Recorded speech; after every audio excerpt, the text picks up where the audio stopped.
Hello, can you hear me, Lynn? Yes, I can. Very Perfect. Okay. This is truly back to back, huh? crazy. Oh my God! Yeah, only this session because of timing for USA. See something people in the room, and I'm trying to sift out. Who else do we need to let in? That's it, right? I think Dr. Shefali will join a bit later. So Just give me 1 minute, just a second. Okay, making everybody co-host. hey Jada, hi John. Wow, there's already 61 people waiting. People are fast. Kevin, you have to let in his backup Zoom. Yes, Kevin. Yeah, the problem with the waiting room is you can't search. You can search. I Yeah, you can. can search at the Yes, top. you can. Let's see if Dr. Shefali's there. Lynn, Yeah. do you have the poll that Kevin helped me Yes. run just now? Yeah. Okay. Thank you. Oh my God, where do I search? You If you don't, it's okay. It's really like a nice to have. Don't stress about it. I know you guys all feel a bit flustered at the moment. go to the top right. You see the participants, Yeah. and then there is an arrow down. You maneuver your mouse to the arrow, and then the search thing comes up.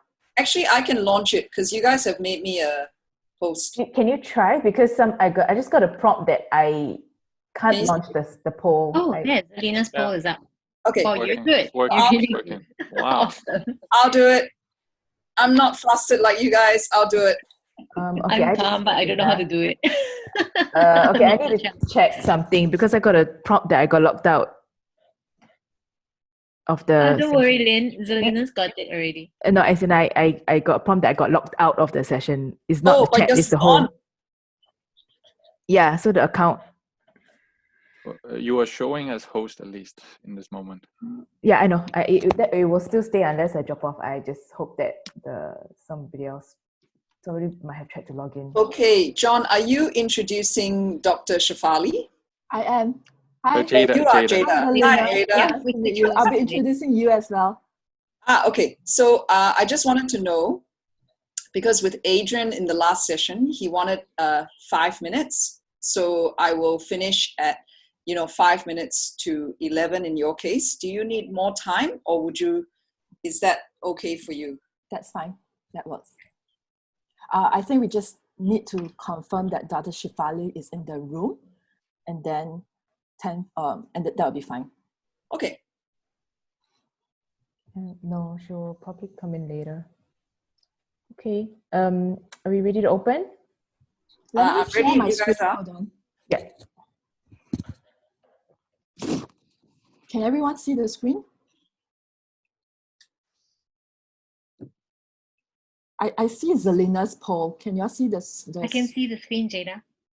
But is Zelina poll covering the slides? You can shift it based on your own view. I haven't launched the poll, so can you close it? Oh, hang on. Okay, let me close it.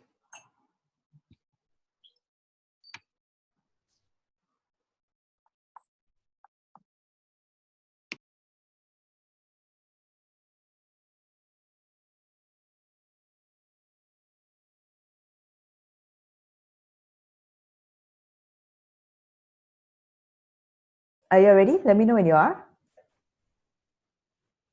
I'm ready, so you can let them in, and Okay, then I'll cool. start introducing 2 minutes later. All right, cool. Admitting all 83.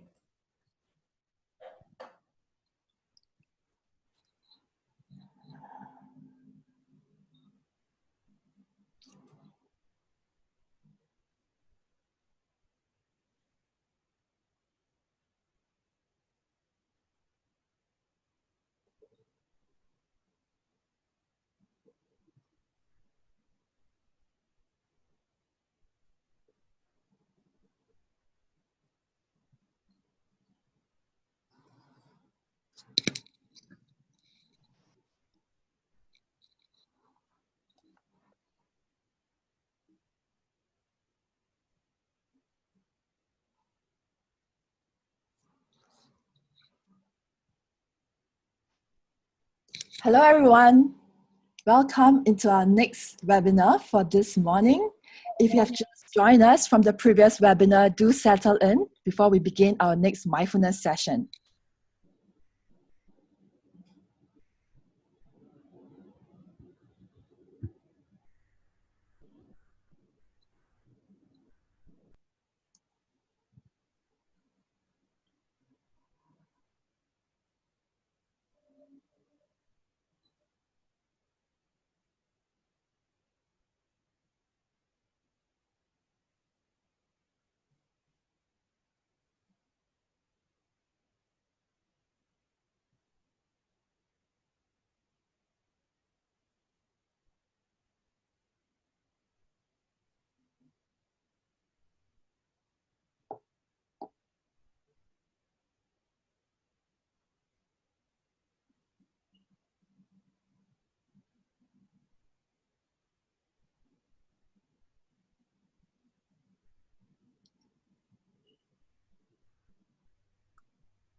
All right. A very good morning once again to all of you here. Welcome back to ICW Singapore 2020. Thank you for joining us on the third day of this week. And in this next session, we have Dr. Shefali joining us at 11 a.m. for our next webinar on agents of change and consciousness. However, before we begin, from now till 10:55 a.m., we'll be going on a mindfulness journey with Zelina Sim. She'll be guiding us all through a mindfulness session, preparing us for an optimal learning state. Welcome back, Zelina. I'll hand over the floor to you. Thank you so much, Jada. Wow, how's everyone feeling after that powerful session with Dr. Rao? If you need a moment to transit between sessions, this is what we're doing here. Excellent. If you need a moment that it would be more useful for you to take a Zoom break, I'm kindly giving you permission now to do what you need to do before you transit to the next session. However, for those of you who would like to stay, I'm running a 10-minute guidance exactly for this, right? When many of us run from one session to the next, whether it's Zoom, whether when circuit breaker is over, when our lockdown is over, our back-to-back meetings. And what I found as a practitioner and a leadership coach is transiting between whether it's tasks, so like writing an email into a meeting, or transiting between roles. So as an example, apart from coaching, I also work with corporates in terms of mindfulness programs, but I'm also a mother to 3 teenage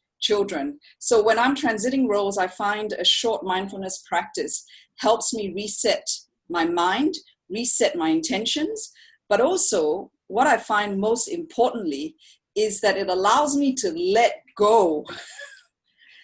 That for me is the most important thing. It allows me to let go of striving, let go of trying to remember so I don't forget, and to let go of any unfinished business and to just open into trust. And I suppose you want to call it reset a little bit. So that's my invitation for those of you who want to join me for the next 10 minutes. I will be doing a practice in relation to this. So I noticed as we were doing a poll that there are maybe 20% of us who have been just experiencing mindfulness today for the first time. Many of you, though, are either practitioners or have experienced it. So my invitation to you is to drop all expectations. We all lead and guide in different ways. and to just enjoy the practice for whatever it is for you.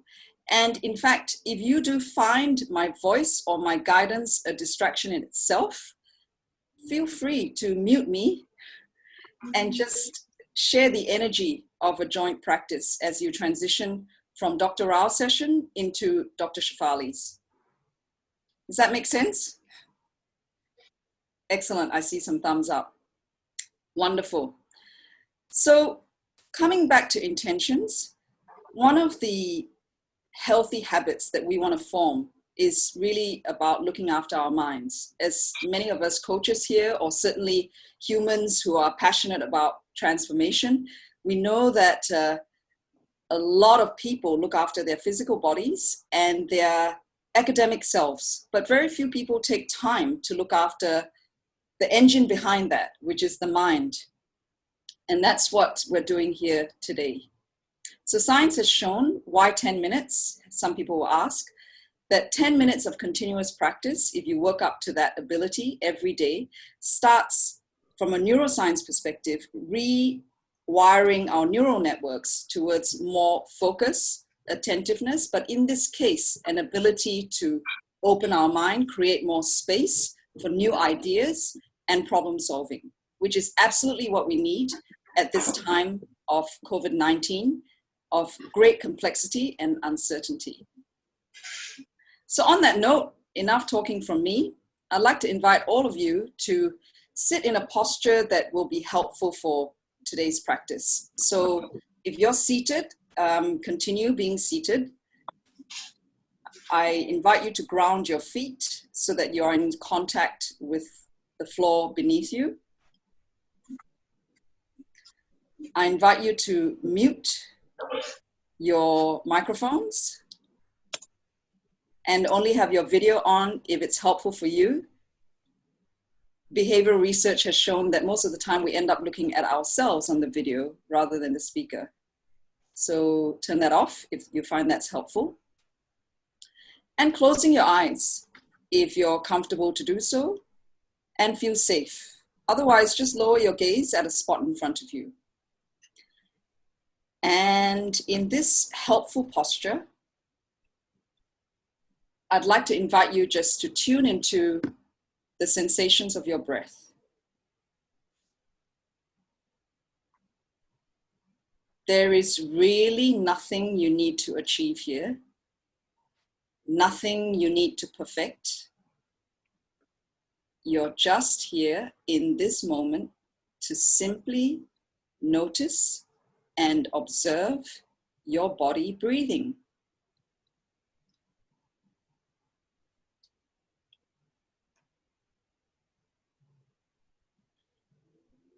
And the invitation is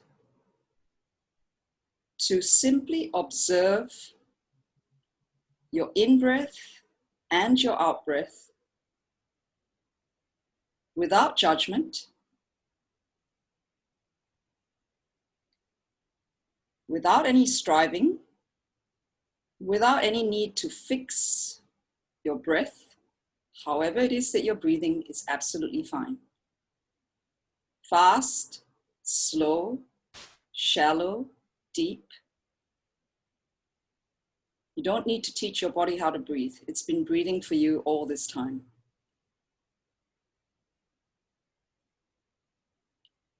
The non-judgment is really a mind training practice.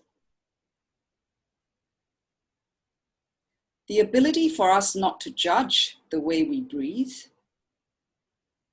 then starts allowing us to build neural networks towards being open to ideas and new ways of simply just being and engaging without having the need to change, to get involved, to fix.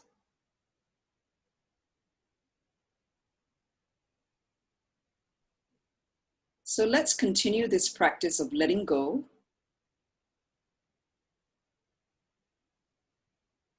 so that we can train our mind to support a curious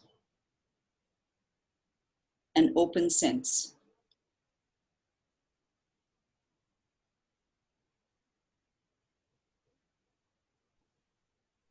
So distractions will arise, as they inevitably do, in terms of thoughts, sensations, emotions, especially after a powerful session like you've just experienced.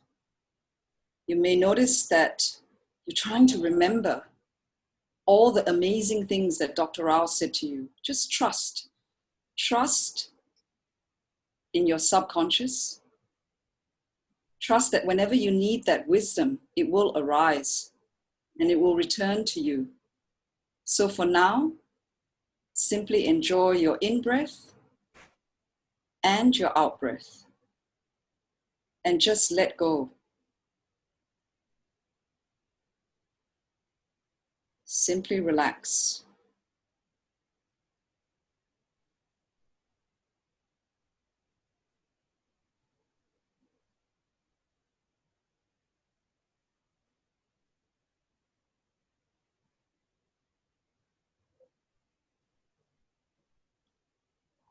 So you may start noticing now how your experience changes from moment to moment, how distractions appear and then disappear. By this time of the day, many of us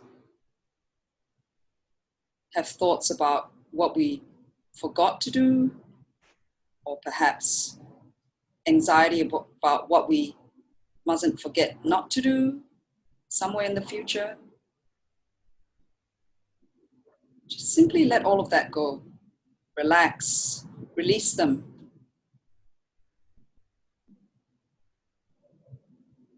Just as you would watching traffic on a busy road. Just let them pass.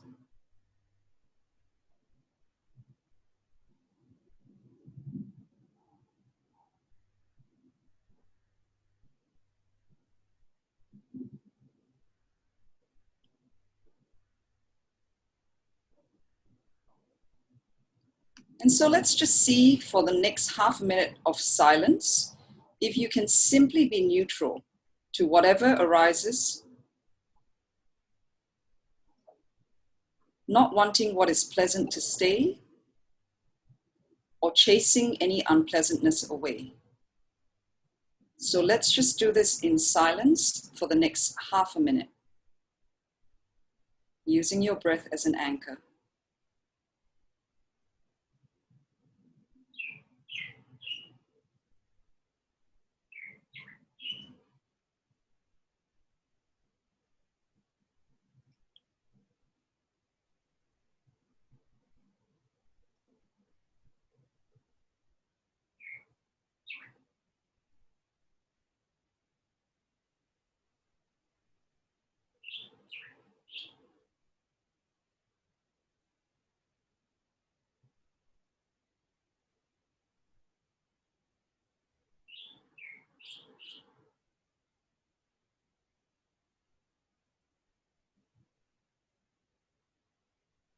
And if you notice that everything is changing, how you feel from breath to breath, how active your mind is, then in fact, everything is potential, isn't it? So let's consider how that might apply to you when you're calm, relaxed, without judgment.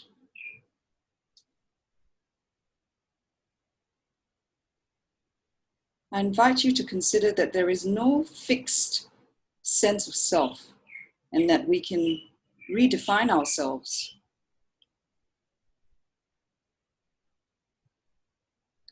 When our minds are spacious and non-judgmental, we're better able to break free from limited definitions of ourselves or of others.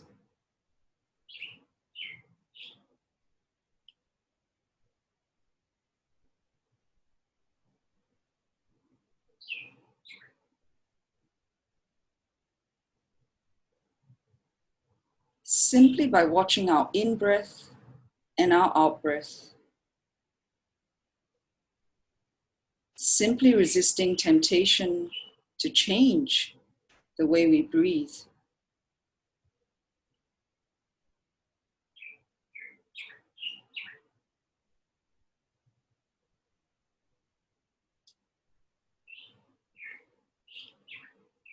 we're training our minds towards spaciousness for potential,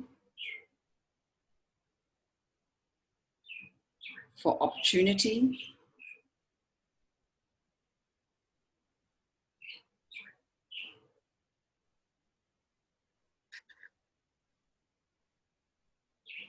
and away from striving or fixing.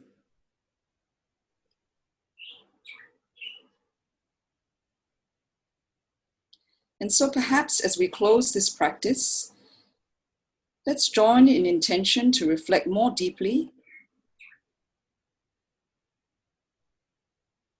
as you let go of Dr. Rao's teachings and you move on to having an open mind for the next session you'll be joining with Dr. Shefali.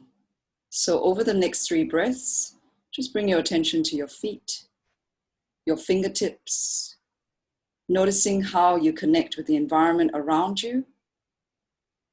Notice how your inner weather is at the moment.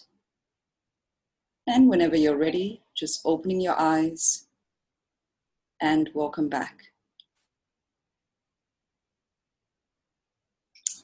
Over to you, Jada. Thank you, Zelina. Thank you for taking us through this wonderful mindfulness session. Now, welcome everyone to our second webinar this morning. We have another 3 more minutes before we begin the next webinar with Dr. Shefali. If you need to take a bio break, have a cup of coffee, or get yourself refreshed, do take the time to do so now.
To those of you who have just joined us on this webinar, do get yourself settled in.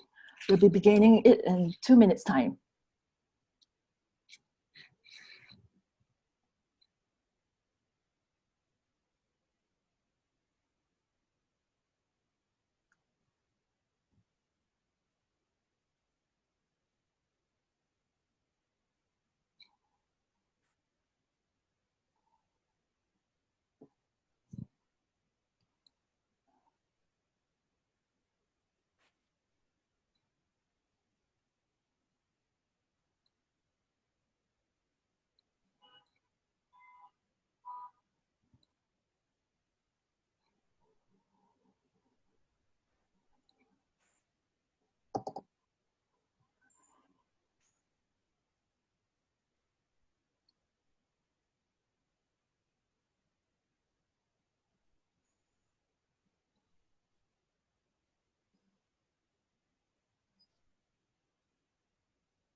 All right, I see that we have more and more participants coming into the room right now. It's 11 a.m. Welcome everyone to ICW Singapore 2020. This is our 9th session for this week so far. Thank you once again for joining all of us here. It's really, really wonderful to see so many familiar faces. Now, if you have just joined us, do settle in. And if you have been with us since this morning session with Dr. Rao, welcome back. I hope you've managed to consolidate your learnings from Dr. Rao's morning session. My name is Jada and I'll be your host for the upcoming webinar. And this one I'm really excited about, on agents of change and consciousness with Dr. Shefali. Now, before I begin, here are some ground rules to share so that we can have a smooth and successful session for everyone here. Throughout the webinar, please put your microphone on mute. All attendees will be on mute by default, except for open floor segments. If you have a question or would like to share something, type it in chat on the right. You can also access your chat box by going to the menu bar at the bottom and selecting chat. There will be a Q&A segment at some points in the session for Dr. Shefali to take any of your questions. Now, you will also receive continual coach education unit CCEUs by attending this live webinar in full. Partial CCEUs will not be issued, so please take note of that. And at the end of the webinar, do look out for the QR code and the link that will lead you to an online form, which helps to collect your certificate details. Please make sure your full name and email address is provided correctly in order for us to issue you your cert. We will not be able to issue you the cert if you do not go through the link. Application for CCEU will close 24 hours after this webinar, and thereafter you will receive your CCEU cert by June 2020. So look out for that in your email address.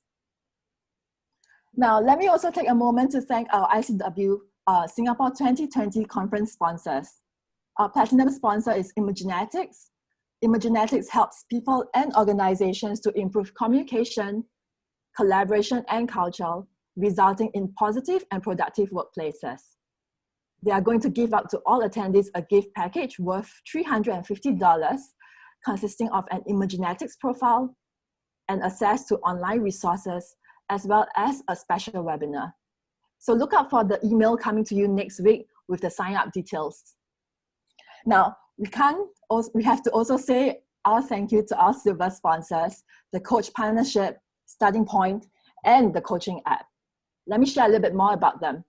The Coach Partnership has brought the new Fuse suite of coach training programs to Asia since 2010. They are the world's leading ontological methodologies since 1991, with over 65,000 graduates worldwide, and is recognized as the gold standard within the ICF network of coach certification programs. Next, thank you to Starting Point, the authorized provider of VISC certification and solutions. 5 behaviors of a cohesive team and building trust solutions. They specialize in customized workshops and coaching for leadership and organizational improvement and programs. Last but not least, the Coaching app. The Coaching app puts a C-suite executive coach in your pocket. All the knowledge, guidance, and tools you need to put yourself at the center of your universe and make your personal development a reality. So thank you to all our sponsors, because without you, we will not be able to have this week of learning together. Now, I think we are ready to finally start our session with Dr. Shefali. It is my pleasure to introduce her, acclaimed author, clinical psychologist, and international speaker. She'll be talking to us on how coaches are agents of change and consciousness, and how in the work we do as coaches continue to raise our clients' consciousness, especially in times of stress and negative states. Dr. Shefali's work has been hailed by Oprah as revolutionary.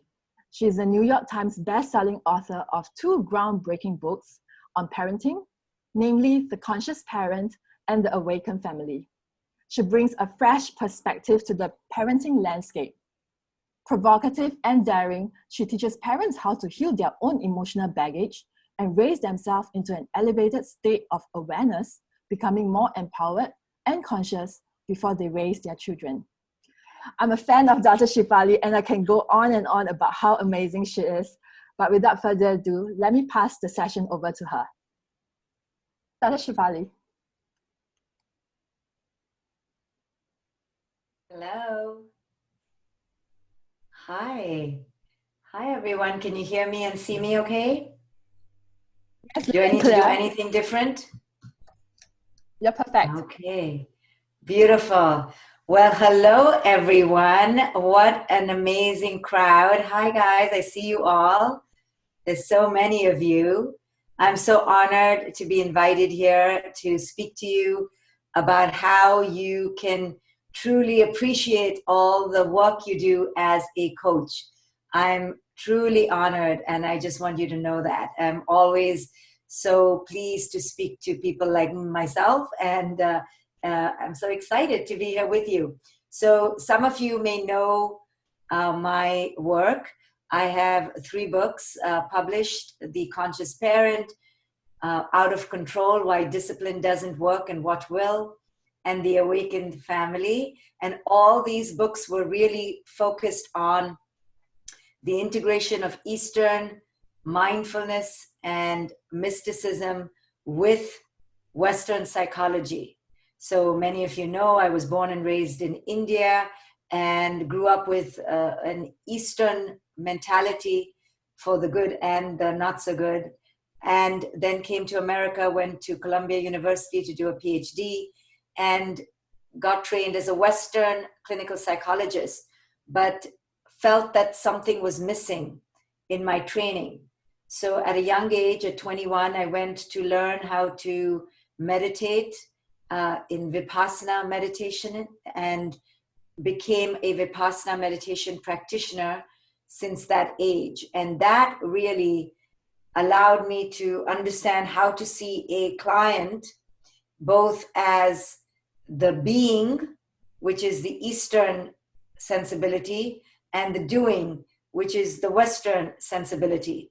And I realized that unless I had both, I would be missing an element of transformation.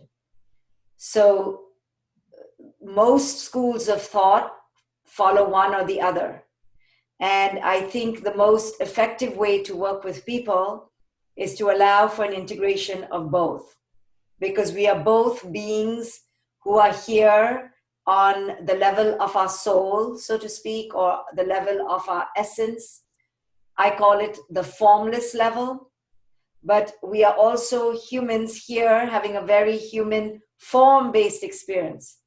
We're in the body, we have clothes, we have possessions, we have desires, so we're very form-based. So how do we integrate both our formless essence, our spiritual being, with our Western productive doing state? And this has been my life's work, to integrate both into a holistic framework. I teach it. I have an institute that trains coaches to do this work out into the world. But this is my focus. So my teaching here today with you will weave and intertwine both the East and the West. So you may hear things that you may not have heard before, but that's good. And you may feel challenged or provoked, and that's extra good. I'm open to hearing your feedback and your questions. I'm not a traditional therapist by any means. I rebel against all the rules. I've broken all of them. I don't play it safe. I believe that time is not at our leisure. And as a therapist, I want to push my client into the brink of their consciousness so that they can have a healthy life. So I'm not one to wait around for my client to discover whenever they will discover. I'm always provoking them. This is what I believe is an agent of change. So let's talk about what does it mean to be an agent of change? And each one of you is going to have to discover that for yourself. You came to this calling, you answered the call to be a coach because there was something very specific burning inside you. And the thing that was burning inside you was this desire to be an agent of change. You are not someone, I'm telling you without knowing you, you're not someone who will be comfortable simply living a life receiving. You are somebody who inherently believes that they are here to give. Service is your characterological foundation. You are here to leave a footprint that makes a difference in other people's lives. This is your sensibility. This is your passion. It's who you are. You were probably always a more sensitive child, a more empathic child. You were always probably mediator in your parents' battles, or in your sibling relationships, or in your friend circles. You always saw the extra perspective, the other way of looking at life. You always had a different way to pull people together. And this is what makes us similar. This is what makes us one community. And it takes only one coach to know this in another. I know you because I know myself.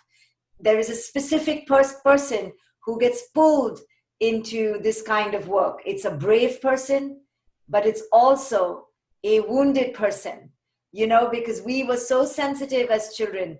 We were so wanting to help and fix and heal. But in doing that, we also ignored ourselves. And this is also another characterological foundational flaw in coaches. In our desire to give, we gave too much of ourselves. And often we got hurt in the process. So we're wounded. And part of our capacity to be the most powerful healing agents will be to mix our desire to serve, but also out of healing our own wounds. So an agent of change. Who is an agent of change? Not everyone is born or destined to be an agent of change. They're unique. It's 1% of us that simply knows we are here to serve.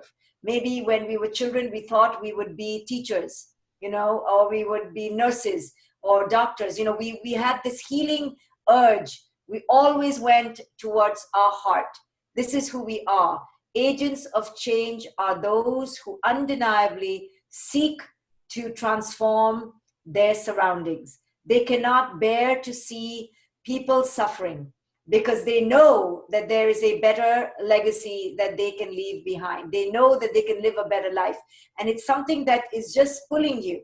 You are pulled to this purpose, and you are called to this higher calling, this higher need to answer the call to heal the wounds of the planet. You may do it through a one-on-one, you may do it through a group, you may do it through an online teaching seminar style, but no matter what, your daily passion every day, I know what wakes me up every day.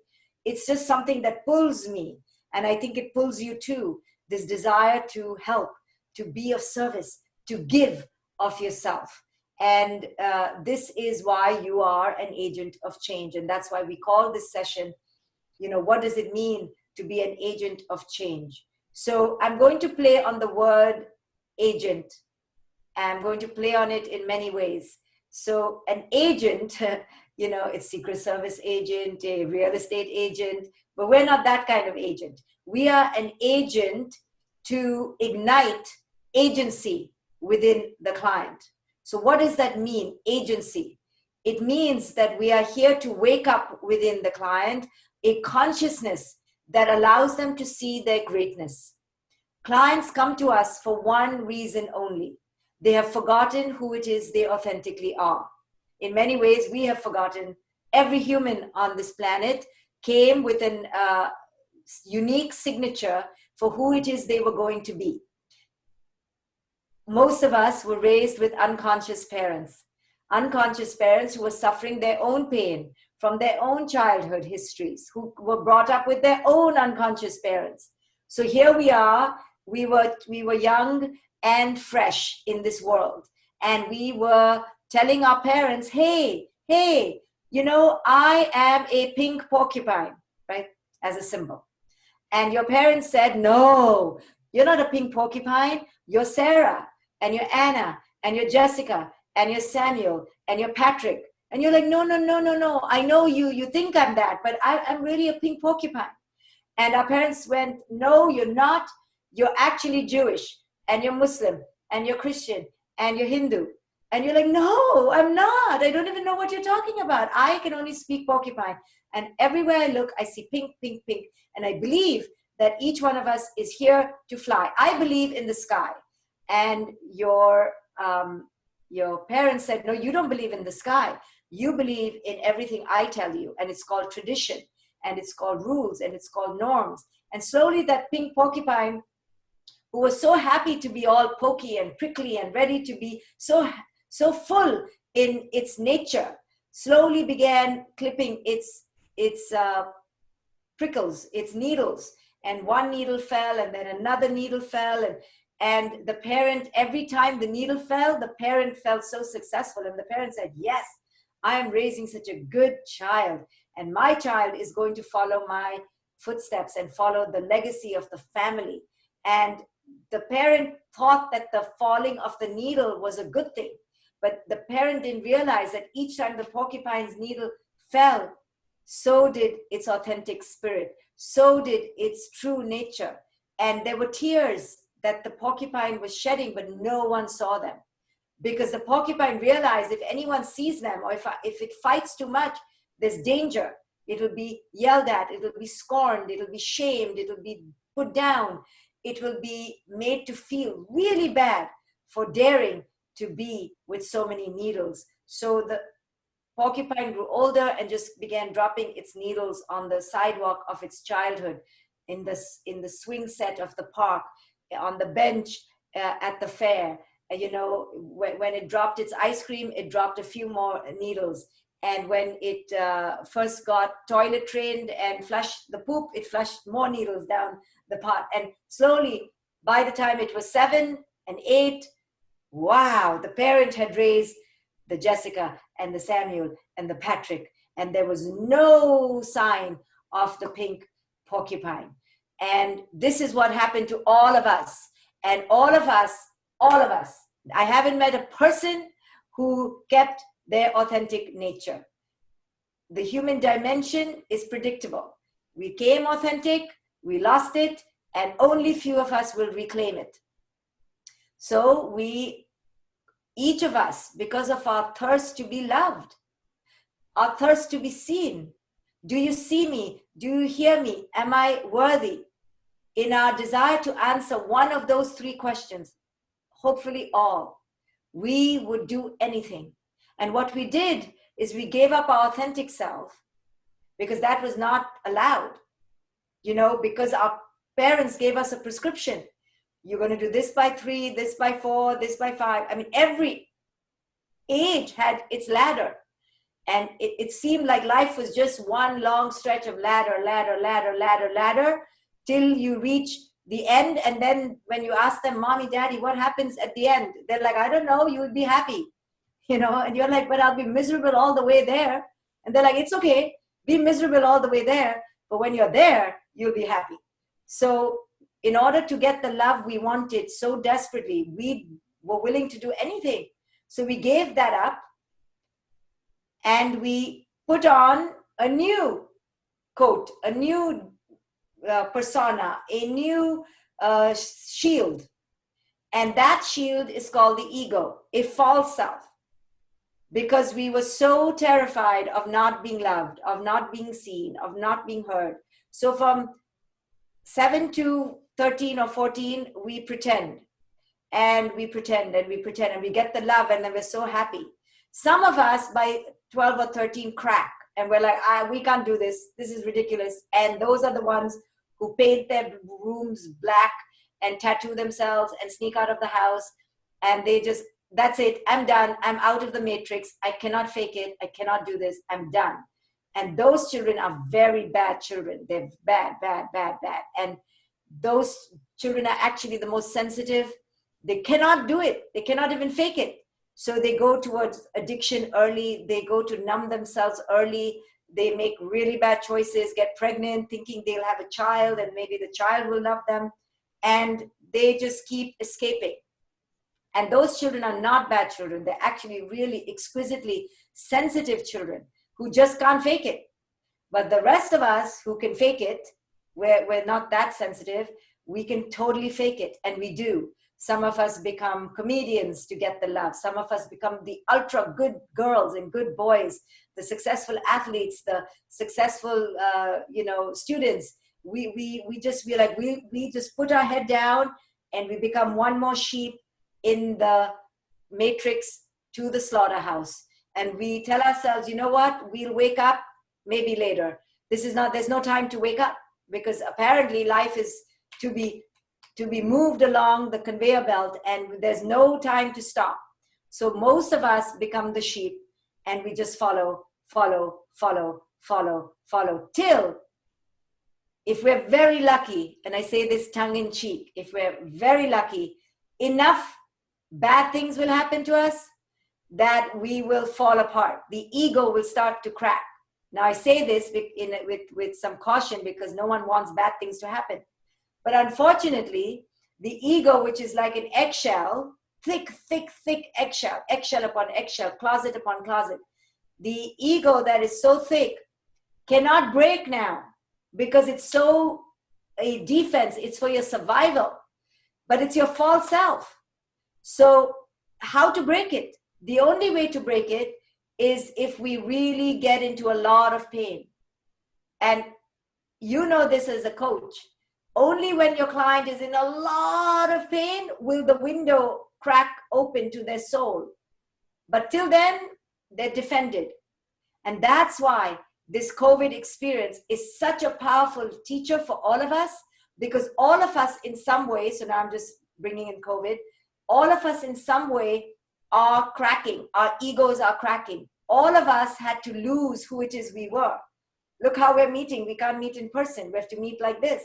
We have to adapt. We have to become different. Our level of agency has changed, and we're going through a withdrawal symptom, a withdrawal process. We are detoxifying, but it's scaring us. We want to attach to the old. But really what's happening is that humanity's ego is cracking. And all our false ways of being, attached to our wealth and attached to our looks and attached to our status and attached to our careers, all that is under flux now, and we're terrified.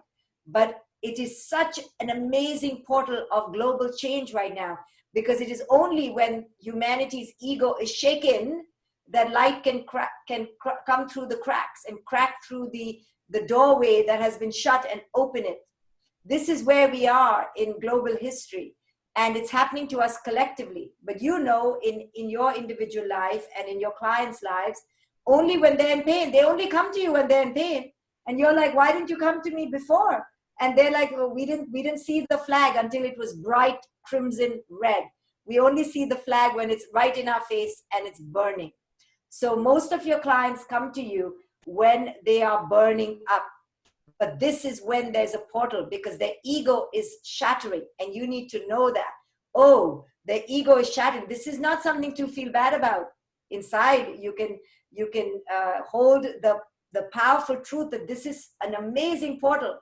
To them, of course, you're empathic and you're gentle and you're compassionate, but inside you're like, oh my God, this client is now going to change, finally. Because pain is the only portal to transformation. So if you want to be an agent of agency, it means that you have to allow the ego, the false self, to crack. Therefore, you have to be comfortable with pain. You have to see pain as your coach. Because without pain, nobody's cracking. So you want pain. So as a coach, it can be uncomfortable for you. But you have to understand what is blocking your client to their agency is their ego, their false self that is attached to their false ways of being, that is both causing the suffering and stopping the end of suffering. The ego, because it's false, leads us to all false choices, false spouses, false careers, false friends, because it's fake. The ego is not authentic. So for example, I'll give you the prototypical example of a very good girl, right? Very good woman. Many of us suffer from being the good woman. The good woman is not an authentic woman. Similarly, the successful man is not necessarily an authentic man. I'm just giving you big prototypes. So in both cases, they are following a path that is not their true self. So the good woman wants to say no, but she won't say no because she's too good. The successful man actually doesn't want to be a corporate boss. He wants to be a dancer, but he can't because their authentic self was buried. So in order for this to break, we have to get them into enough pain where they both say, enough, I'm done. And it takes something momentous, something huge. And this COVID is that huge moment in many people's lives if they take the opportunity where they say no more. COVID is an example of a painful moment in our lives where we get to say no more. I'm not going to be inauthentic anymore. I'm not going to be following the ego's ways anymore. I'm not going to do anything that's fake and not me. I'm not running after money anymore. I'm not running after my image anymore. I am going to learn to be who it is I truly am for the first time in my life. And this is what it means for you to create agency in your clients, is to allow them to break the shells of their ego. If they don't break the shells of their ego, they will always be recreating false, inauthentic situations in their life. So I've been talking a lot. I'm just going to take a tea sip.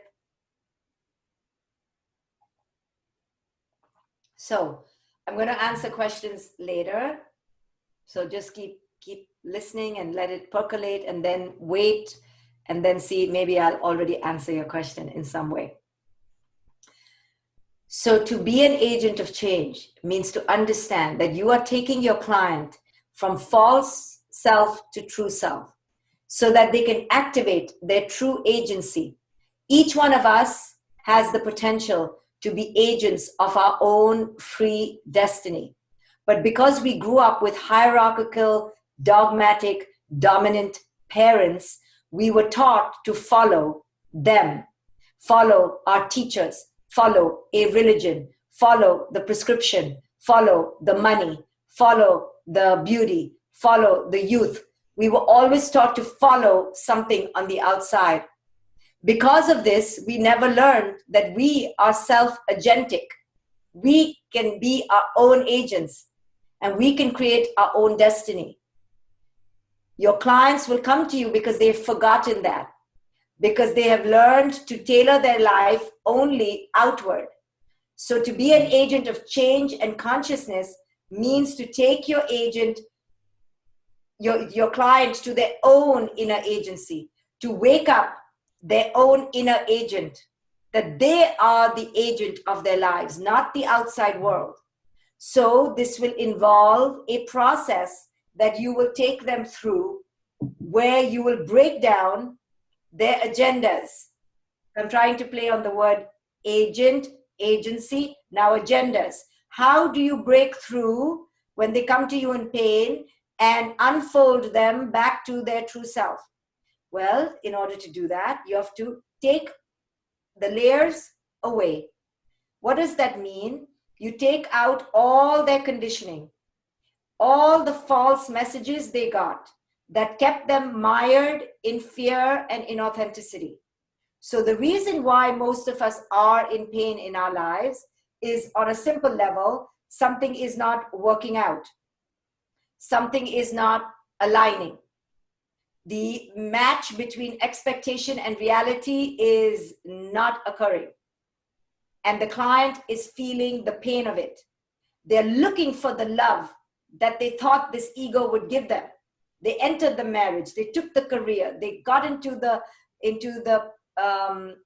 institution, and the ego is not working anymore. You know, by our 40s, it doesn't work anymore. We can fake it only so much. We can be rebellious only so much. We get tired. The ego gets tired. So we're like, oh, where's the happiness that was promised to me? And most of us, because we follow the prescription, have children while being children ourselves. So typically by our 40s, our children are not making us happy either, right? They were supposed to make us happy. They're a colossal pain in the butt. And you're like, oh my goodness, now I'm stuck with these children. I got married. I don't even know who my partner is. You see children all around you and you realize nobody is making me happy. And your world begins to fall apart. And that's when you, as an agent of change, need to come in to show them that the reason that they constructed such a life of inauthenticity is because they were following the agendas of culture, the agendas of their parents, their false belief systems, conditionings, how you should be versus who it is you truly are. And we have so many examples of conditioning. Our education system conditions us. Our religious institutions condition us. Our careers condition us, and the search for money and power and status condition us. Our marriages condition us. Who to marry, how to marry, when to marry. We are conditioned to think we need to become parents. We never even stop to think, maybe not. It's just on the checklist. So we're conditioned. And each conditioning, because it's coming from a mismatch, will result in a mismatch at some point in our lives. So we're going to show our clients in reverse how they put conditioning upon conditioning upon conditioning upon conditioning, and you're taking them back to the original age. So age, agenda, the all words start with AGE. So you're taking them back to the original age, the age of childhood. And all roads lead back to Rome. All roads come from Rome, so to speak. It's all connected to who it is you lost at your earliest age.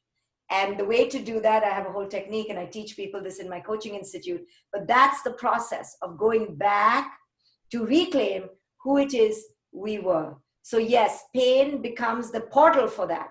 So pain is nothing to be seen as bad. Most people see pain as something to resist, to fight, to run away. And instead, it is a portal. It is an intense movement and an invitation to go within, to go back, and to heal all that was not yet healed. What a powerful agent you are in that aspect. You are the agent of that consciousness to help them reclaim their lost selves. What could be a more noble path, process? I don't know. And whenever you've helped your clients go back to reclaim a lost part of themselves, you've seen them light up, you've seen them shine, and you know that you've left a mark in somebody else's life. And this is why you became a coach, because you understood that living an inauthentic life is the greatest tragedy of all. And when we can gift ourselves the power to own ourselves, to claim ourselves, to manifest ourselves. And you are the people who give people courage to do that. You've been trained, you have the heart for it. This is why you wake up every morning, is because you want to free people to remember who they really are. This is the gift you're giving people. This is what it means to be an agent of change and consciousness.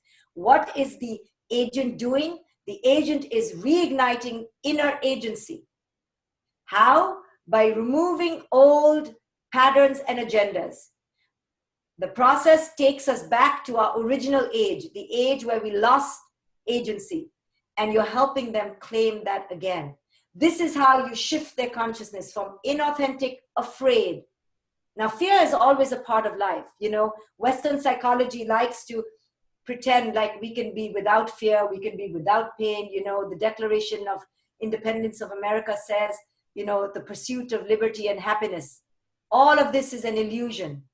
Eastern mysticism shows us that pain is human.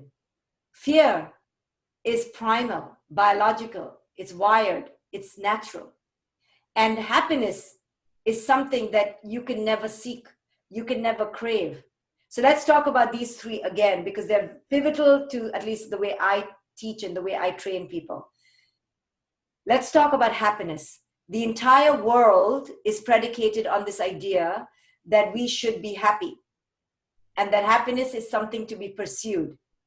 Ask any parent, what do you want for your children? First thing out of their mouth, I want them to be happy.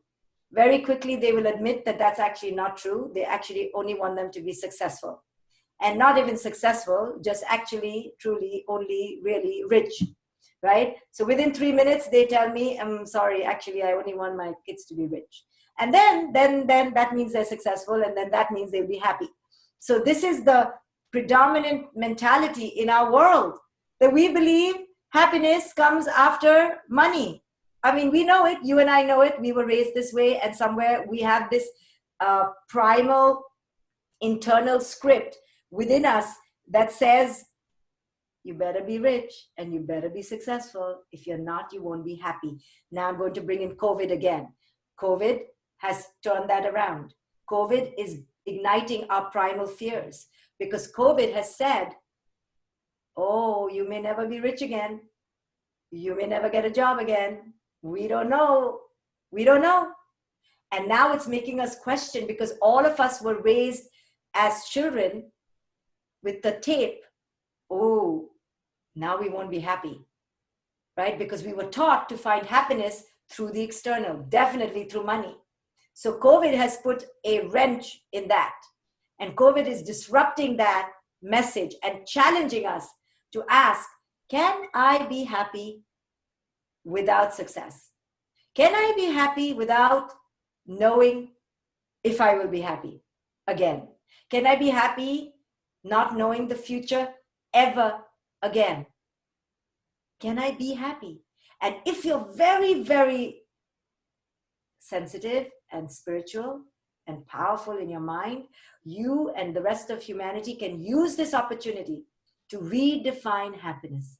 Because the greatest drug we've been sold and the thing that we are becoming addicted to on a daily basis, the reason why our children have 1 in 3 of them in the US have anxiety disorders is because they are looking to be happy and to not have pain and not have fear. So that's why I wanted to talk about pain, fear, and happiness, which are such great lies we've been told. To go look for happiness and don't have pain and fear. Now COVID comes, COVID took out happiness and dumped us with pain and fear. And that's why most of us are going to have a mental health crisis. And that's why you are so important. But you can't be effective as an agent of change and consciousness if you are also in pain and fear, waiting for happiness, right? So that's why you have to heal. And COVID is allowing you an opportunity to heal this old tape, because all of us were given this tape. All of us were given this really rotten tape that the way to happiness is look on the outside and get rich. And find it somewhere else. Find it in your lover, find it in your children, find it in your body, find it in your Botox. Outside, outside, outside. COVID put an end to all of it. We can't even go get our hair dyed. You know, women are panicking. So now what? How do we be happy now? Right? Now we have to live with these children 24/7. We didn't want to live with them. We have to look at our spouse and heal the wounds. We have to look at ourselves and confront. Can I be happy without all the things culture told me my agenda was to be happy with? So COVID is saying, can I be happy without? And the only way is the way the Eastern mystics taught it. The only way to be happy without is to be happy within. And that's why there will be a humanitarian crisis, because none of us know how to look within. Because to look within means to sit with your authentic self, but most of us don't have an authentic self. So now you have to go on a journey and you have to go discover that. And that means healing the pain and understanding that pain is nothing to be avoided. We've been avoiding pain all this time. You see, the pain of our parents' rejection, the pain of our parents' shame. We've been avoiding it all this time. It's now time to sit in the pain, to confront the pain. COVID is asking us to be locked in, locked down, to shelter in your home. Now, don't look for shelter outside. The metaphors are abundant. The COVID is telling us now what is essential. Stop with all your non-essential. You don't need to eat that much. You don't need to go to the theater that much. No, you don't. All that excess noise we had, you didn't need it, did you? We're still alive, we're still okay. Because now we're understanding what is essential. And this is your job as a client, is to understand what is essential to them, what is authentic to them. And to teach them, no, happiness is never found on the outside. You were looking for it and you never found it, did you? Because it can never be found on the outside. So what is happiness, people ask me, and I don't have the ubiquitous perfect definition. I just have my understanding of happiness. And for me, I don't even really use the word happiness much because I know it's a trap. It's a colloquial trap that people are too attached to. So instead of happiness, I just use a completely different ideology, a completely different paradigm. I use the word presence. I don't care if you're happy or not. I don't care if you're sad or not. because that doesn't matter. Are you present? Because if you're present and you're in a presence-filled experience of life, you are experiencing your life as it is. If it makes you cry, it makes you cry. If it makes you smile, it makes you smile. But you're not attached to it because you're present. Presence, for me, is what I look for, not the qualifier of what that experience should be. The qualifier is, was I present? Did I show up? Was I fully experiencing it? Was I awake without my conditioning? Was I honest? Was I authentic? Was I brave? Was I vulnerable? Did I allow myself to be in my heart, the awakened heart? This is what presence means. Presence doesn't mean looking for the good, the bad, the good. You see, all of life, culture has taught us to be dualistic. What's good, what's bad? Good, bad, good. I have lots of talks on my website that explain this philosophy deeper. You can listen to them for free. Because there is no good and bad. We've been told lies about good and bad. Nothing is good or bad inherently. Everything is relative. And therefore, because it's relative and because you can only know good by knowing bad, they nullify each other. So it's empty. Life is empty of good and bad. It just is. So instead of looking for happiness, we look for presence. You teach your clients, stop chasing the rainbow. Live in the present moment. Experience your life. And if you learn that pain is only an invitation to heal, then you won't be afraid to go through the tunnel. So again, to bring COVID back, COVID has now put us in a tunnel. We had to drop the old, the new hasn't come. We are in the, I call it no man's land or no woman's land. It's the most terrifying place. This is why no one likes to change. You know how it is when your coaches, when your coaches or your clients come to you and they say, first thing they say is, I want to change. You know that's total garbage. No one wants to change because they're perfect. Why should they change? They just want their children to change. They just want their spouses to change. They just want their bosses to change. They just want you to say they're perfect and everyone else isn't. You should know that. That's the hidden agenda of every client, to be told that they're amazing, right? So you have to slowly tell them, you're amazing, but you're completely fake. You're living a lie. Gently, yeah? You do it, you like one inch of the wool gets pulled out of the yarn, the ball of yarn, and then slowly you deconstruct them. And that takes skill and time and energy. So COVID has now put us, thrust us like any good crisis. You know, when you find your husband cheating or you find your wife, when you get the diabetes diagnosis, when your kid gets a C grade or worse still is a drug addict, when your mother tells you that she's leaving your father, you know, something like that, like a good crisis. What a good crisis does is just breaks you from your past. You're like, huh? My life is not the same anymore. In one moment, it does that. That's what I call a good crisis. It just like unapologetically just shreds you from your past and puts you into the present. And you're suddenly in a new moment. COVID has done that to the whole world. The whole world is suddenly in the now, because they're not in the past. Past doesn't exist. You're like, did we really go to movie theaters and did we really go to bars? Did we really hug? It feels so distant. And the future is not here. So this is what a good crisis does. This is what pain does. It puts you where you need it to be. Where? The only place where time is. Where's that? The now. The now. For the first time in your life with a crisis or COVID, you're seeing, you can't go to the future. And you can't go to the past. You're like, holy moly, where am I? And the universe is saying, you are where you've always been, in the now. You just didn't want to be in the now because you thought you were so great that you could be in the future. You could never, there's no future. And you're like, oh, I don't know the now. I've never been in the now. What does the now look like? Ooh, the now looks like what the now is looking like to all of us in COVID. It looks like, holy moly, there's no prediction. Do you know that you were always in the no prediction now, but you thought you were in the future? You could make plans and, you know, make all lists and chores and to-dos and check. That was all an illusion. And now the illusion is busted. And you're like, wow, this is what it feels like to live in the now? I never knew. And you're like, no, let's go back.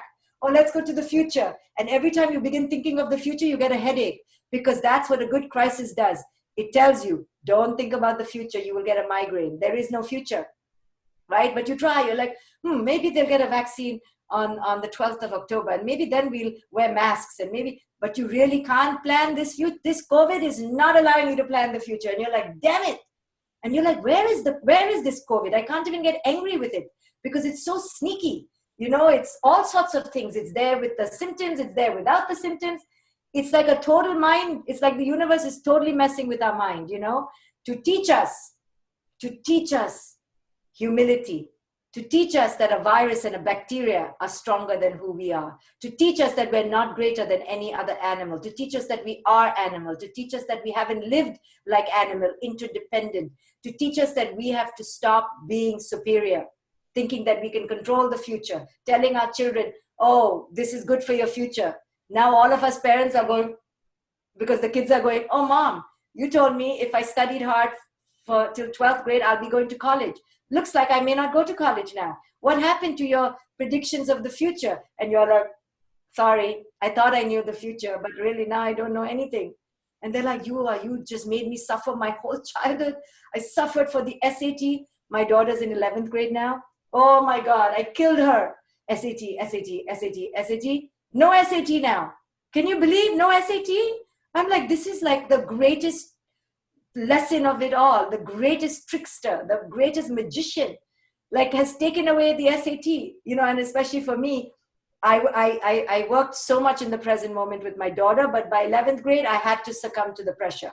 I was like, I can be conscious only so much. 11th grade, I must join the sheep to the slaughterhouse and I must become a crazy parent. So the start of the 11th grade, like the minute it became 11th grade, September, she went back to school, I stopped being conscious and I became psycho, totally crazy. And she's like, what has happened to you? She's like, you're a hypocrite. I'm going to tell everybody you're a hypocrite. I'm like, I don't care. It's 11th grade. I'm allowed to be a hypocrite in 11th grade. So I drove her crazy. SAT. The only time I really became mainstream was around this damn SAT. And this bloody SAT has been canceled. I'm like, this is ridiculous. Like, this is such a stab to me, such a lesson to me, because the one time I decided to go traditional, I was not allowed to go traditional, you know, and I'm just eating my tongue. My daughter is so happy. She's like, I told you, don't, you know, like basically telling me, don't live in the future, mom. And she's now told me, because I still was like, no. It was canceled one time. COVID's going to go away. We're going to do it the next time. So I paid again. And she said, don't pay, mom, because we're not going back to school. I said, no, in case you go back to school, we must be ready. So I paid the fee. It got canceled second time. And now she told me, and there's a lesson here. Now, mom, the next time I study will be only 30 days before the test. I'm not wasting energy till I know. What that means is live in the present. You know, so COVID has put us smack dab in a strange place called the present moment. And it's not letting us plan for the future. And this is making us very nervous. You know, we're like, what the hell? I'm personally very nervous because it looks like my child will never leave home. And that's very terrifying. Because was not the plan. The plan was to be a loving parent, which means to say goodbye to them at 18. And this is just messing up all our plans now. So just to show us, we were the idiots to have children because we thought the children would stop being with us. But now they're like with us our whole lives. We said we love them, so now we got to keep them. So this is just to show you how ridiculous planning is, right? And take any institution, you know, any of them. Take marriage, you know, we put on rings on the other person, you know, and claim them to be ours till death do us part. And all of us are under 30 and really stupid.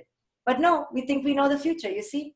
So in all ways, COVID is showing us, like any good crisis in your life, that you have to begin living in the now. And the only way to help your clients and yourself is to live in the now. To live in the now means you pursue nothing. There's nothing to pursue. Because everything you have is in the now. Whatever you want to be, you have to be now. There's no pursuit of happiness. Because the pursuit of happiness means it's outside and it's coming. This is a trap. Nothing is coming except what is. So now with COVID and with crisis, we can teach ourselves and our clients how to live a new kind of life. How to pull the needle to the present. And this is a completely different orientation because the Western world, upon which the entire world is based. Yes, everyone is with McDonald's around the corner, so to speak. Everyone has sold their soul to America. So American ways of living is materialistic, consumeristic, separationist, futuristic, right? And all about the ego. And COVID has shown us again how much ego is in the Western world. And I'm not talking about America per se, I'm just saying in an ideology, and how beautifully it's showing us by our president, who is the most narcissistic you can ever find. I mean, look at how beautiful life is. It shows us lessons all the time if we want to look, you know, and I'm not against him because he's lovely, actually, because he's a wake-up call, because he is a symbol of our own narcissism. He is the epitome of our malignant narcissism. But every one of us is malignantly narcissistic in our own little way, just by thinking we can control the future, just by controlling nature, just by spending the obscene amounts of money we spend, just by shoving our faces with Botox and implanting things into our body, is all a narcissism, which is okay. I'm not saying not to have it, just note that we have it. And unless we see the ways we have harmed ourselves because we have fallen for the conditioning and agendas of culture, we will never heal. COVID is showing us how desperately we need you, people like you. COVID is showing us that we need healers in the world more than we need entertainers, more than we need sports athletes. You see, we're not looking to sports athletes, we're not looking to entertainers, we're looking to healers, nurses, doctors, you know, therapists, coaches. Healers are the first line of defense now in this very ruptured world we are living in. And it is time for you to realize how powerful you can be if you heal your own wounds now. You can rise and shine and be there for people in a small or big way, because this is what we need. Now, we may not have been the first line, because the first line is the medical, but right after the medical, the second is the psychological. It's coming. The wave of the psychological is coming. And that is why you are going to be available. You are going to give yourself in a way that you have never given before. And all the skills you learned are now going to come into practice. This is your moment. It's always been your moment. The world has always needed you to show it how to heal the wounds of the narcissistic culture. You know, it's almost like we are here as agents of consciousness on the battlefield between ego and essence, between this unconsciousness and consciousness, inauthenticity and authenticity. We are the ones who are the warriors helping our clients break free. This is our unspoken mission. This is our calling. This is why you became a coach. This is why you're dedicated to the work you are. This is why you do it, because it lights you up, because you know that the world needs to be healed so desperately now more than ever. We need you. The world needs you to shine your light, to show up, to not hide, to not be afraid, to teach people how to live in the present with presence, with healing, with integration of their wounds from their own childhood oppression. All of us have been oppressed. We're still being oppressed. And that's why we enter depression and anxiety, because our agency is in chains. And you are a chain breaker. You are a maverick. You are a warrior. You are a spiritual agent. And if you can just hold on to that higher calling, tap into it every single day, your life will be well lived. Your life will be full of purpose, and you will leave behind your legacy, which is healing. All our legacy is not ego, it's just to heal. You are a healer. Don't forget why you do this. Never be disheartened. Never forget why you were called to this work. You were called because there was something in you as a young child, which was to heal the soul of this universe, of this planet. And now more than ever, you are asked to answer that call. So I applaud you. I encourage you to never forget why you do this and to keep marching forward. So thank you guys for listening to me. I tried to pack all of it in one little moment in time, but I would love to take some questions and learn more about how I can help you. Thank you, Dr. Shefali. Thank you so much for that beautiful talk. Thank you. I've shared with you some of the questions that appeared on the group chat. as you were speaking. Are you able to see them? Yes. So I'm just going to go in whatever order I find them, okay? Sure. And whatever it is, it'll be the most perfect because it's not good or bad. So somebody asks, type of agents. Are agents of change typically highly sensitive people, empath types? Yes. Yes. Donald Trump types, not agents of change. Agents of destruction. Ego development. How is the ego developed? So I explained a little bit with the pink porcupine story that the ego is a shield that we develop to get the love from the parents, that we see that the parents need us to act as. So if we see that our parents really give us a lot of praise and applause for being quiet and docile and such a good child, we learn quickly to be a good child. And that ego covers up our true self. The true self may have been full of spirit and spice and fight, but quickly we learned, so we create an ego. And then that ego becomes thicker and thicker and thicker, and the true self gets more and more buried deeper and deeper. The ego gets developed like this. By 7, it's already a fortress, and you have forgotten who it is you are. You can forget by the age of 2. Parents here, if they're very intuitive, I saw with my daughter, her ego coming on top of her eyes, a part of her ego, and I was upset with her when she was 3 years old. I was not a super conscious parent until my child was 3. And that moment when I saw her, like her spirit just died, a part of her spirit died in front of my eyes, and I realized I needed to do something differently. That was my wake-up call, because I saw I was killing my child's authentic spirit. And whether I'm the most conscious or you're the most conscious, we will always kill part of our child's spirit, because we live in a toxic culture. The world's culture is not gorgeous, it's toxic.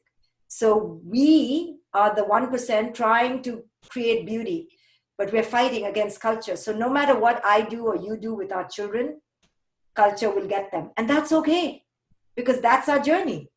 It got me, it got you, it'll get our children, they'll go through it, but hopefully with more and more consciousness in the world, they won't go so far out like we have, and they won't spend so many hours in therapy. Their road back home may be quicker, right? And look at COVID telling us, go home, go home. COVID is not saying go home to the 4 walls. COVID is saying go home, to this home, to your home. So somebody else says, Dr. Shefali, great thoughts and helping us expand and see our roles as coach, as transformational agents to help manage the client's pain. When deeply seen, the ego is serving us in the way a person is holding up the identity to show up in the world. What are your thoughts on this? The ego is not a bad guy, 100%. The ego is beautiful, benevolent, kind. It was there to protect us as children. The problem is like an eggshell. It was necessary. But if you keep the eggshell for too long, the chicken can't come out.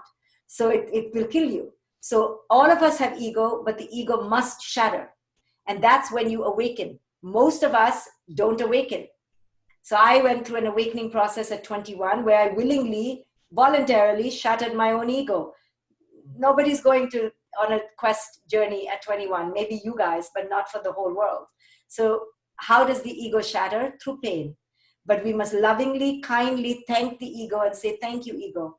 You know, you made me an addict because you were protecting me from my pain. You made me numb. Thank you, but I don't need you anymore because now I'm becoming an adult and I can heal.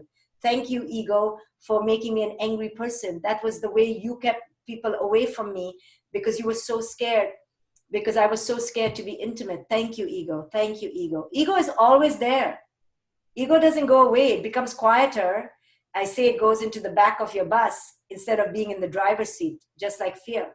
But it's always there. And a conscious person and a humble person will always talk about their ego. And if a person doesn't talk about their ego, they're not humble and they're not awake. You have to be scared of those people who act like they don't have an ego. Somebody asked, do we have to feel pain before being happy? How do you need to change your habits to search your meaning of happiness? Yeah, so I don't use the word happy. I don't use the word happiness, but I understand what you're saying. Yes, unfortunately, most of us don't voluntarily go on a search. So only pain makes us go on a search. No, only when the husband leaves you, you go look for the right partner. No, but till he doesn't leave, you're hanging on to him, so to speak, right? So you'll keep drinking until you can't drink anymore. you know, and if you could eat and not put on weight, you'll keep eating. So we need something painful to happen to us to break us out of our zombiness. We're zombies, robotic. So to be awake, we have to break that state. Unfortunately, Did I answer all the questions? unfortunately, I'm going to be the one bringing a little bit of pain here now at this moment, because we are at 12 p.m. And I know there's a lot of questions in the chat that everyone's eager to learn from Dr. Shefali. However, I think our time is up with her. So if you have anything you just want to express your thanks to her or say or ask, perhaps put that into the chat. So let me just say a few things. I teach for free every day during COVID on my Facebook page. It's free teachings, and they're all there for you. Come to my Facebook page. I meditate every day for free. I teach that on another page, all for free. If you come to my Facebook page, join it. You'll get all this for you for free. And I also have a coaching institute where I train coaches and psychologists and helpers and service-oriented folk to learn how to be conscious parenting coaches, to learn my methodology. So if you're interested, email me and we'll give you the information. But we can continue this on my Facebook page. I'm pretty much available to answer. I'm so happy you came here with me and joined me. I'm so honored. I appreciate it. I see your faces. You look beautiful. I am warmed in my heart. So thank you, Anna, and your team for inviting me. And I hope I see you on my Facebook page tomorrow. Thank you, Dr. Shefali, once again. I think with what you've just shared with us in the last hours, it's really been inspiring for us to awaken the warrior within us, the healers in this group, as well as the agents of change that, you know, I believe if we all come together collectively as a community, we definitely will be able to make this change for the world as well. So thank you once again. Thank you so, so much. Thank you, everyone. Bye. Okay, Dr. Shefali, don't go yet. Don't go yet. We always have a tradition of taking a group photo together, even though we are on Zoom and online, but we always do a group photo together. And in the spirit of being fun and spontaneous, shall we all, instead of doing the usual ICW sign, shall we all bring out either if you're the porcupine or you are a lion, or maybe you're the unicorn that, you know, you imagine you once were when you were a kid. Shall we bring out that part of us and do that for our group photo Oh, together? look at that. She has a unicorn. What do I have here?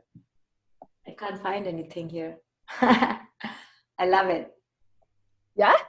All right. Yes. Do I Okay. have the photographer ready? Yes, hold your poses, everybody. Get ready. Hold your unicorn porcupine pose, please. Okay, yeah, just let everybody get ready. I can see a lot of movement. All right, 1, 2, okay, hold it for a long time. We got a lot of people. All right, snapping. Hold it, hold it. We have 8 screens. Okay, we're good. Thank you so much, Lynn. Thank you, Dr. guys. Shefali. Bye. Thank you. For the rest of the coaches in the group, can I invite you to stay on for a quick briefing and update, as well as the action learning breakout session, okay? So Lynn, would you be able to help share the slides? Yes, sorry, give me a minute. Sure. So I just want to say, guys, do stay on for action learning, because I think that it was a very intense morning. I feel like I got slapped left, right, center, but I'm very happy being slapped. Kind of smiling in a dream state while that's happening. So I think it'll be a good time, a chance for everybody to consolidate. Okay, Jada, here you go. Yeah, and especially if you had not had the opportunity to do so since Dr. Rao's morning session, stay back for the 15 minutes breakout room session later to consolidate your learnings for this morning. So let me express our thanks again to our platinum sponsor, Imagenetics. Look out for the email that will be coming to you next week with regards to the gift package worth $350 that they will be sending over to you. Also, again, special thanks to our silver sponsors, the Coach Partnership, Starting Point, and the coaching app. And one more thing, I also want to express a special thank you to all the coaches in this call, because if you know, today is International Coaching Day.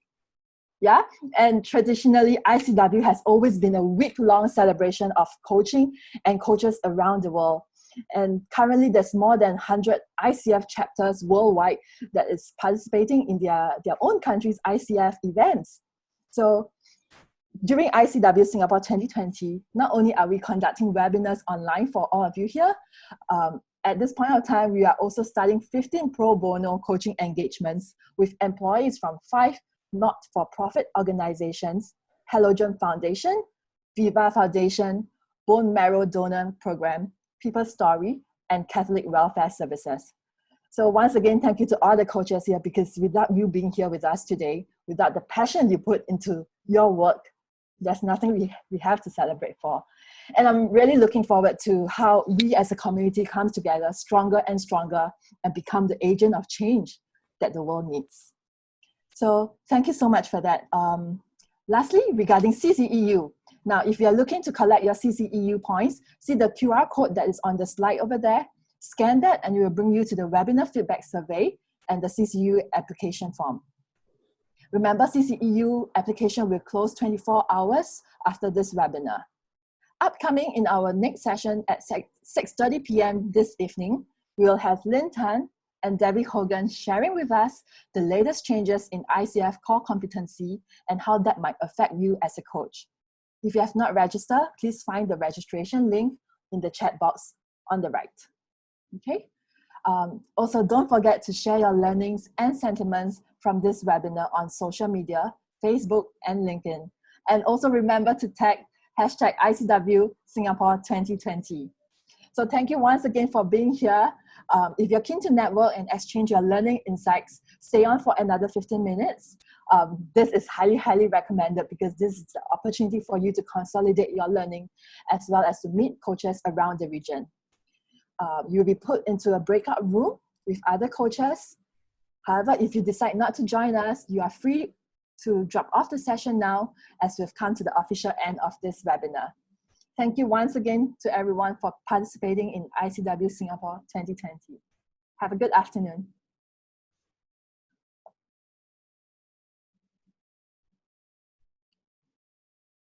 Breakout rooms are open, everybody, so please accept your invitation.